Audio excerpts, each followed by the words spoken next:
You're listening to BBC Radio Wales. It's Ian Hunt with you through till 11 o'clock this morning. We're talking about Muirfield's decision not to allow women members. We're going to speak to Becky Brewerton, the Welsh golfer, in just a few moments. But let's get a male perspective on this, shall we? We can speak to Peter Lloyd, who's an author of Stand By Your Manhood, a book described as a manist survival guide. Morning, Peter. Morning. A Menonist survival guide. A Menonist, sorry. What is a Menonist survival guide exactly when it's at home? Well, I think a Menonist is the male equivalent of a feminist, or as I prefer, a suffragette. I call myself a suffragette. Oh, right, okay. So a twist on the feminist theme. Absolutely, yeah. Yes. Well, and it's so necessary, and, women are always encouraged to discuss and stand up for their rights as women, which is, of course, great, but men should also do the same. This is incredibly sexist, though, isn't it, this decision by Muirfield Golf Club? I think on the surface, a lot of people are very quick to assume that is the case, but actually, companies and individuals must have the right to have freedom of association to decide who and where they want to fraternise with people. And that is dependent on the right to discriminate, in inverted commas. You can't have freedom of association without the ability to discriminate, and I think that's absolutely normal. For years, feminists have demanded women-only spaces, so I don't see what the problem is when men do it. Yeah, but let me read you this tweet again we had earlier on. This is Lady Rhonda, who said, let's swap women, as in women golfers, with other words to describe, black people, disabled people, Methodists. Yep, outrageous, she says. That's a fair point, isn't it? I mean, you couldn't discriminate against people because of their skin colour or if they had a disability or their religious beliefs. Why can you discriminate against people because of their sex? Well, actually, you can. I mean, if you look at the Equalities Act, which is, a piece of legislation that Harriet Harman, a huge card-carrying feminist, ushered in 2010, that actually allows private clubs such as Muirfield to restrict membership to a protected characteristic. So they're not breaking the law. They are simply following legislation which has already been passed. So there isn't really a legal issue. But if you want to go down that route and discuss whether discrimination is ever valid, there are countless women's groups out there. What about the Women's Institute? Well, what about Forward Ladies, which has its annual meetings in Newport? What about the Women in Business Network? What about the Athena Network? What about the Women's Institute? What about the Grace Belgravia and the Sorority Club in London? There are countless examples of groups that are exclusive of men. Those are specific. Nobody seems to be bothered by this. So if we're going to have this discussion, let's be consistent about it. That, if we're not going to have male-only groups, then we can't have female-only groups. It's pretty simple. Yeah, I mean, those are specific women organisations, female organisations, aren't they? I mean, Muirfield Golf Club, it's not a man-only golf club, is it? Actually, some women are allowed on the premises, and wives of golf players are allowed. I mean, I'm not personally a huge fan of single-gender groups or organisations, but I think, it's human nature that sometimes people want to be with their own kind, and I don't necessarily think it's always sinister. Do you really think in 2016, then, that there's still a place for that? For the old-fashioned traditional working men's club, for instance? Is that effectively what this is? Because that's what the members of Muirfield are saying. It says, look, we like coming into the bar after a round of golf. We want to have a drink with our male friends. We don't want women in the bar, which seems an incredibly old-fashioned place for us to be in 2016. Well, look, I'm not surprised. It's very BBC of you to say, this is absolutely abhorrent and isn't this awful? But as I pointed out, there are countless women's groups that do this all the time. At the moment, we're discussing the introduction of women-only train carriages. We can't have it both ways. If you don't want to have male-only groups, don't have female-only groups. It's not rocket science. It's not just the BBC who would say that, though, is it? Well, the BBC is very lefty, and that's what if you look at The Guardian today, which is a common bestseller of the BBC, the top trending story is Peter Alice discussing this. And they're all foaming at the mouth about it. But 3 years ago, The Guardian wrote a piece by Zoe Williams saying how wonderful it is to have women-only groups and to exclude men. So it can't make its mind up.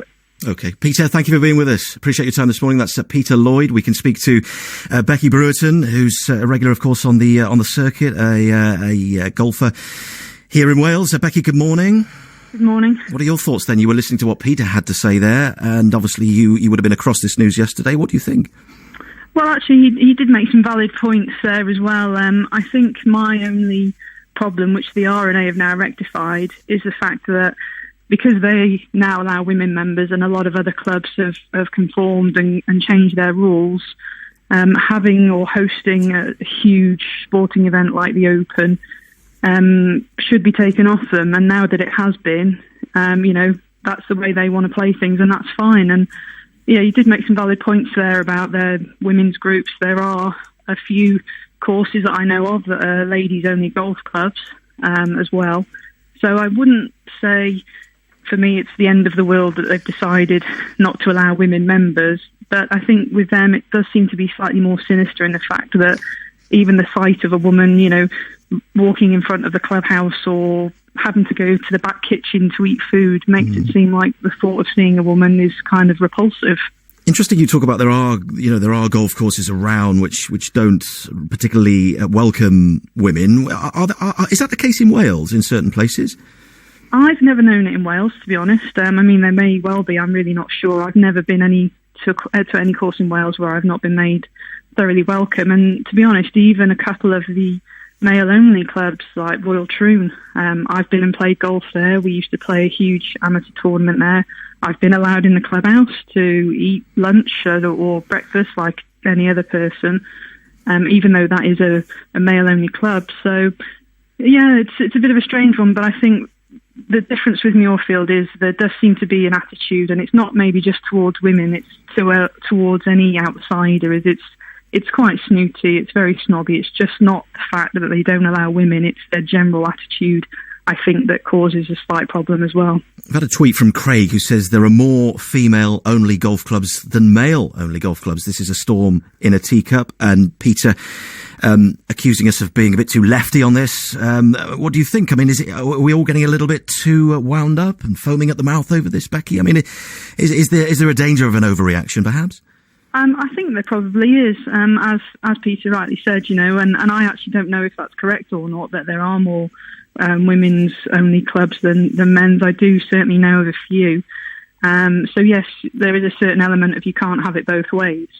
The problem I had with Muirfield was that they were being allowed to still host major sporting events in the open. And that was one thing I thought, well, if they're not going to, change their laws or at least come more into the modern world, in 2016, things like this shouldn't really be so much of an issue anymore. You wouldn't have thought you'd still be having these conversations about people voting not to allow women.